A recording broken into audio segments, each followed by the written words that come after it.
तो पेरेंट्स को अच्छा लगता है कि उनका बच्चा कंपटीशन में, हर जगह कंपटीशन में फर्स्ट आए, बट हर एक चीज़ का टाइमलाइन होता है। यूजुअली हमें जो लगता है वो लगता है कि चॉकलेट्स और स्वीट्स खाने से ही कैविटीज़ होती है। This is actually not entirely true. तो अगर आप नॉर्मल रोटी या फ्रूट जूसेस या ये सब भी ले रहे हैं तो that is also a cause for the cavity. Indian parents या तो डेंटल हेल्थ के लिए बहुत ज़्यादा पॉजिटिव होते हैं या बिल्कुल ही इग्नोरेंट। अगर दूध के दांतों के अंदर कोई भी इश्यूज आते हैं, कैविटीज़ होती हैं, कुछ भी होता है, तो बहुत हाई चांसेस होते हैं कि आपके परमानेंट टीथ भी इफेक्ट होते हैं। अब एज इंडियंस जो हम देखते हैं उसमें होता है कि हम बॉटल दे के बच्चे को और दूध पीते पीते सोने के लिए दे देते हैं ताकि वो सो जाए। इससे नर्सिंग बॉटल कैरीज होने के बहुत चांसेस रहते हैं। कुछ केसेस के अंदर दूध के दांत गिरते नहीं हैं and they persist even in adulthood. Do you think there are some unique challenges जो एज टीनेजर्स फेस करते हैं? हार्मोनल चेंजेस हो रहे होते हैं, टीथ की विजडम टीथ की इरप्शन हो रही होती है, एंड सेकेंडली डाइटरी चेंजेस उस टाइम पे मैक्सिमम होते हैं। I really wish that my parents knew all this when I was a kid. Did you know that 60 to 80% of Indian kids have cavities before the age of 5? 30% of kids in India have malaligned teeth. The health of the milk teeth determine the health of the permanent teeth. Hi, I'm Dr. Hina and today I have with me Dr. Ekta Chaudhary, pediatric dentist, and आज हम बात करेंगे बच्चों के dental health के बारे में. From those tiny little milk teeth to the challenges of teenage dental care. Hello doctor, thank you for being here. Thank you Hina, thank you for having me over here. So doctor Ekta, सबसे पहला सवाल ये है कि क्या बच्चों की dental health ज़रूरी है और क्यों? बिल्कुल ही ना, बच्चों की डेंटल हेल्थ भी बहुत ज़रूरी होती है। रीज़न इज़ कि बच्चों के जो दूध के दांत हैं ये आपकी स्पीच डेवलपमेंट और न्यूट्रिशन में हेल्प करते हैं। अगर दूध के दांत नहीं होंगे तो बच्चे खाएंगे कैसे, आगे कैसे बढ़ेंगे। सेकेंडली, जॉ डेवलपमेंट में भी दूध के दांतों का बहुत रोल है, इंपॉर्टेंट रोल होता है। आपके जो परमानेंट टीथ आते हैं उसको भी ये as a guiding plane act करते हैं ताकि वो अपने प्रॉपर पोजिशन में आ सके, आगे चल के मैल अलाइनमेंट या मैल अक्लूजन के चांसेस ना हो। इनफैक्ट अगर दूध के दांतों के अंदर कोई भी इश्यूज आते हैं, कैविटीज़ होती हैं, कुछ भी होता है, तो बहुत हाई चांसेस होते हैं कि आपके परमानेंट टीथ भी इफेक्ट होते हैं। तो इसलिए overall yes, your milk teeth are very important for the overall oral health of the child. Interesting. तो कब और कैसे शुरू करनी चाहिए बच्चों की ओरल केयर? वेल हीना, जैसे ही बच्चों के दूध के दांत आने शुरू होते हैं तभी से हमारी ओरल केयर शुरू हो जाती है।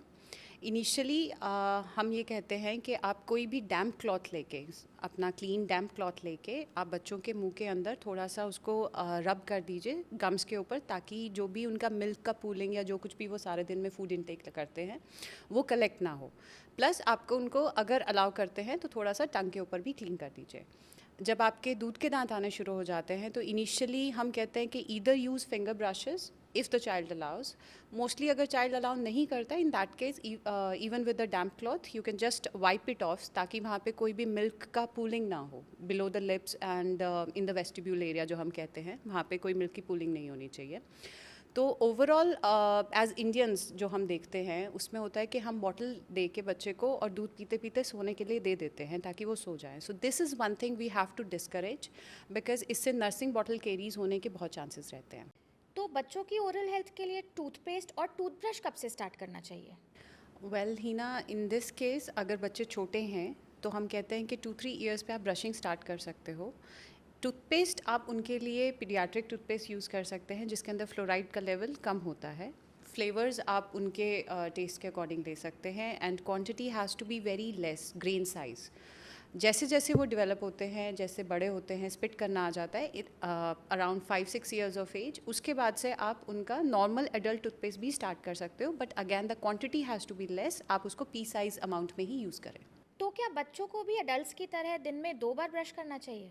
हाँ ही ना, इनिशियली हम कहते हैं कि बच्चे एक ही बार दिन में ब्रश करें, so that should B sufficient, preferably at the night time. क्योंकि क्या होता है कि दिन भर वो खाना खाते रहते हैं, बैक्टीरिया बिल्डअप, प्लाक बिल्डअप होता रहता है, तो नाइट टाइम को जब उनका सलाइवा का लेवल बिल्कुल ज़ीरो पे आ जाता है उस टाइम पे कैविटीज़ के चांसेस बहुत बढ़ जाते हैं। सो बेस्ट है कि नाइट टाइम पे ब्रशिंग करें। Yes, afterwards if they get into the practice of it they can do it twice daily. And tongue cleaning again in adult supervision, हम कहते हैं कि टंग क्लीनिंग वो पेरेंट्स ही प्रेफरेबली उनको करवाएं। एंड फ्लॉसिंग के लिए जब तक बच्चों के दूध के दांत है तब तक हम फ्लॉसिंग के लिए एज सच नहीं कहते पेरेंट्स को कि आप मिल्क टीथ के अंदर फ्लॉसिंग करें। But why is flossing not recommended for kids? It's not actually the recommendation, it's just that कि बच्चों के दूध के दांत वेरियस स्टेजेस ऑफ शेडिंग में होते हैं। उस टाइम पे उनके गम्स भी काफ़ी वल्नरेबल स्टेज में होते हैं, ब्लीडिंग गम्स भी हो जाते हैं कई बार। तो अगर फ्लॉसिंग सही से नहीं करी जाए तो वो डैमेज कर सकती है। दूसरा, मोबाइल टीथ जब होता है, दांत जब दूध के दांत निकलने वाले होते हैं, उस टाइम पे भी धागे में या फ्लॉस के अंदर अटक के निकलने के चांसेस होते हैं। तो इसलिए हम कहते हैं कि जब तक मिल्क के टीथ हैं, एटलीस्ट अवॉइड फ्लॉसिंग। नेचुरली भी दूध के दांतों में हल्के हल्के स्पेसेस डेवलप हो जाते हैं, तो एज सच कोई फ्लॉसिंग की खास रिक्वायरमेंट नहीं आती। अच्छा, मेजर प्रॉब्लम्स क्या हो सकती हैं मिल्क टीथ में जिनके बारे में पेरेंट्स को अवेयर होना चाहिए?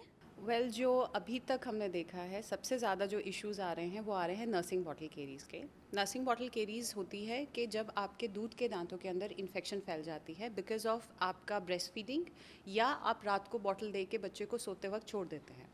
तो इस केस में सारे ही मिल्क टीथ एक साथ इन्वॉल्व हो जाते हैं, and it's a severe form of infection, जो कि अगर if it is left untreated, chances होते हैं कि it can go even to your permanent tooth bud and inside the bone.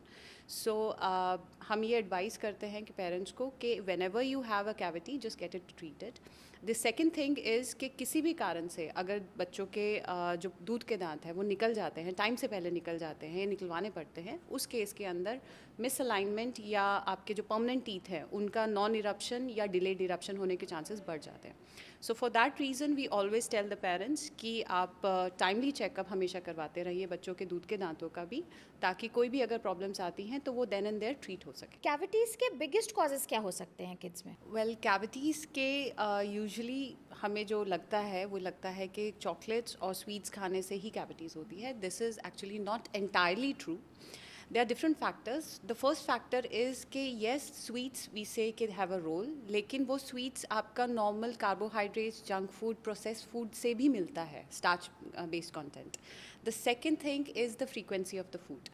तो अगर आप नॉर्मल रोटी या फ्रूट जूसेस या ये सब भी ले रहे हैं, लेकिन आपका बहुत रिपीटेड इनटेक है, बिस्किट्स भुजिया वगैरह का बच्चे बहुत रेगुलरली लेते रहते हैं, तो that is also a cause for the cavity. The third thing is the plaque buildup over the tooth, यानी कि आपकी जो ओरल हाइजीन प्रैक्टिसेस हैं या ब्रश कर रहे हैं, वो आपका इतना टाइम दे रहा है कि वहाँ पे फूड बिल्डअप रह रहा है एंड बैक्टीरिया ग्रोथ हो रहा है और कैविटीज़ हो रही हैं। So all these factors are important. We have to curb the intake, we have to curb the frequency. भले ही बच्चा एक मील पे साथ में बैठ के शुगर ले सकता है, मिठाई ले सकता है, लेकिन उसके बाद प्रॉपर ब्रशिंग हो। अच्छा, डिलेड इरप्शन और अर्ली शेडिंग पेरेंट्स के लिए एक बहुत बड़ा कंसर्न होता है। What would you like to say about that?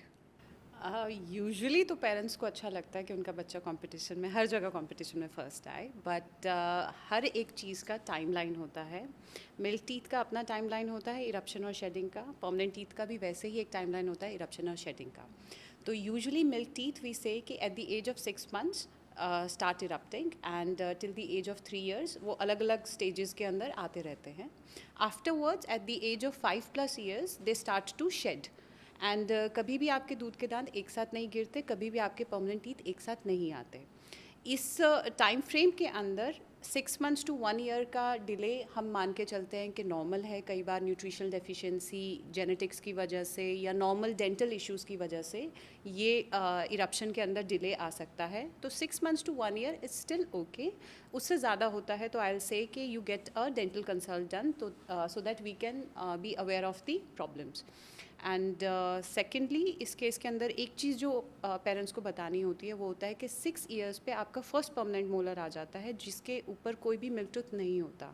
तो usually that gets unnoticed, but that should be something which parents should be aware of कि हाँ, आपके 6 years पे परमानेंट टीथ आ जाएंगे, पक्की जाड़ें आनी शुरू हो जाएंगी। एंड ही ना one more thing is that कि कुछ केसेस के अंदर दूध के दांत गिरते नहीं हैं and they persist even in adulthood. तो उसके बहुत से अलग रीजंस होते हैं। For that a dental checkup is a must, ताकि हम पता कर सकें कि उसमें कोई दांत इरप्ट ही नहीं हुआ, बना ही नहीं, या किसी और वजह से वहाँ पे हिंड्रेंस है। सो डॉक्टर एकता, जब ये परमानेंट टीथ आते हैं तो they start looking very weird and disproportionate, just like rabbit teeth. Why is it so? Rabbit teeth या buck teeth, this is actually the term जो पेरेंट्स यूज़ करते हैं हमारे सामने। This happens at the age of 7 to 8 years, and इसको हम अगली duckling stage भी बोलते हैं। रीज़न ये होता है कि परमानेंट टीथ तो अपने नॉर्मल साइज़ पे आए हैं, लेकिन आसपास के जो दूध के दांत हैं वो साइज़ में छोटे हैं, प्लस जॉज डेवलपमेंट अभी हो रही है। तो this is very normal and it's only a transition phase. Regular checkups करवाते रहिए एंड इवेंचुअली जैसे जैसे बच्चा बड़ा होगा, जैसे जैसे जॉ डेवलप होगी, वैसे they start to look normal. Okay, so let's talk about the misaligned teeth or the irregular teeth. क्या reasons हो सकते हैं irregular teeth के? For the misalignment there are various causes. कुछ डेवलपमेंटल कॉजेज़ हो गए, जैसे जेनेटिक्स हो गया, न्यूट्रिशनल डेफिशिएंसीज हो गई. कुछ आपके हैबिट कॉजेज़ भी हो हैबिट्स भी कॉजेज़ में आती हैं, जैसे कि आपका थंब सकिंग हो गया, जो कि बहुत कॉमन होता है बच्चों के अंदर. The second is mouth breathing and tongue thrusting. तो whenever a child is sucking on their digit, usually the thumb, तो उसके अंदर बोन के ऊपर एंड नॉर्मल टीथ के ऊपर बहुत ज़्यादा प्रेशर लगता है, जिस वजह से वहाँ पे डेवलपमेंट ऑल्टर हो जाती है. लाइकवाइज आपका mouth breathing and tongue thrusting होता है, जिसके अंदर बच्चा अपनी टंग को बार बार आगे के दांतों की तरफ पुश करता है, जिसकी वजह से वो स्पेसेस क्रिएट हो जाते हैं, या इसको एंटीरियर ओपन बाइट कहते हैं, वो चीज़ें हो जाती हैं. तो हम पेरेंट्स को कहते हैं कि कोई भी आपकी हैबिट हो बच्चे की, after an age of 18 months या 2 years, उसके बाद उसको डिस्करेज करना शुरू करो. अगर नहीं होता तो you can go for a dental visit. We have appliances, we have different ways of discouraging that habit. So braces और aligners के लिए right age क्या हो सकती है? हिना, इन this case usually 7 to 14 years के बीच में ब्रेसेस या अलाइनर्स हम शुरू कर सकते हैं. इन्हें हम एट द एज ऑफ 7 या 8 years अगर कोई इश्यूज़ या मिसअलाइनमेंट डिटेक्ट होती है, तो हम पार्शियल ब्रेसेस यूज़ करते हैं. जब आपके परमानेंट टीथ सारे आ जाते हैं, तो हम उसको परमानेंट ब्रेसेस या अलाइनर्स की तरफ ट्रीटमेंट ऑप्शंस देते हैं चिल्ड्रन को. एंड हम यही कहते हैं कि पेरेंट्स रेगुलरली बच्चों के लेके एक बार विजिट करें, सो दैट उनका early detection of the alignment issue कुछ भी अगर हो रहा है तो that happens and we can start the treatment as soon as possible, क्योंकि ग्रोइंग एज में रिजल्ट सबसे अच्छे आते हैं. ओके, मुझे ना एक चीज़ लगती है दैट इंडियन पेरेंट्स या तो डेंटल हेल्थ के लिए बहुत ज़्यादा पॉजेसिव होते हैं या बिल्कुल ही इग्नोरेंट. लाइक अगर बच्चे को मिसअलाइंड टीथ हैं तो दे विल बी बिल्कुल इग्नोरेंट, और अगर बच्चे का किसी एक्सीडेंट में या खेलते हुए लेट्स से दांत टूट जाए तो दे विल रश एकदम से. So what do you feel, sports related injuries को कितना सीरियस लिया जाना चाहिए? वेल हीना, बच्चे हैं, बच्चों को खेलने से तो नहीं रोक सकते, बट हाँ, prevention is better than cure. तो इन केसेस के अंदर हम कहते हैं कि आपका कोई भी मिसहैप होता है, उसको प्रिवेंट करने के लिए माउथ गार्ड्स का यूज़ ज़रूर करें. Specially in cases of contact sports, जैसे कि आपका फुटबॉल हो गया, बास्केटबॉल हो गया, क्रिकेट हो गया. In those cases the mouth guard prevents a direct hit on to the teeth. But still in case अगर हो भी जाता है तो पैनिक करने की ज़रूरत नहीं है. Stay calm, take the child to the nearest doctor. आप बच्चे को cold water, ice cold water मुंह में होल्ड करने को कह सकते हैं, ताकि ब्लीडिंग स्टॉप हो. बाहर से भी कोल्ड कंप्रेशंस ही करने को हम कहते हैं. एंड उसके अकॉर्डिंग, उसके अलावा अगर कोई दांत निकल जाता है तो वी सजेस्ट कि आप उस दांत को कच्चे दूध में रख के डॉक्टर के पास लेके जाइए. आफ्टर एग्जामिनेशन कुछ केसेस के अंदर डेंटिस्ट उसी दांत को रिफिक्स कर देता है. So overall, in cases of sports injuries, we have to take the child for the dentist consult and dentist intervention, so that any treatment, if it is required, that could be done then and there. So do you think there are some unique challenges जो as teenagers face करते हैं vis-a-vis children when it comes to dental health? Teenage as such is a very challenging time. उस time पे hygiene, maintenance of the hygiene is an issue. Plus आपका hormonal changes हो रहे होते हैं, teeth की विजडम टीथ की eruption हो रही होती है. एंड सेकेंडली डाइटरी चेंजेस उस टाइम पे मैक्सिमम होते हैं. टीनेजर्स आर यूजुअली नोन कि वो जंक फूड वगैरह का इंटेक बहुत ज़्यादा लेते हैं. तो with less brushing and more junk food intake, more chances of cavities coming into the teeth is something which the teenagers faces. Secondly, जो भी आपकी misalignment होती है वो उस टाइम पे सबसे ज़्यादा prominent होके आती है. तो हम कहते हैं कि for the teenagers the best time to start any kind of alignment treatment, यानी कि braces या aligners, it is during the teenage only. So I really wish that my parents knew all this when I was a kid. Well, it's all about bringing a positive change. जब जागो तब सवेरा. Definitely. Thank you, doctor. That was quite some fun and insightful conversation that I think parents as well as kids would find very valuable. Thank you for the time, doc. Thank you, Hina.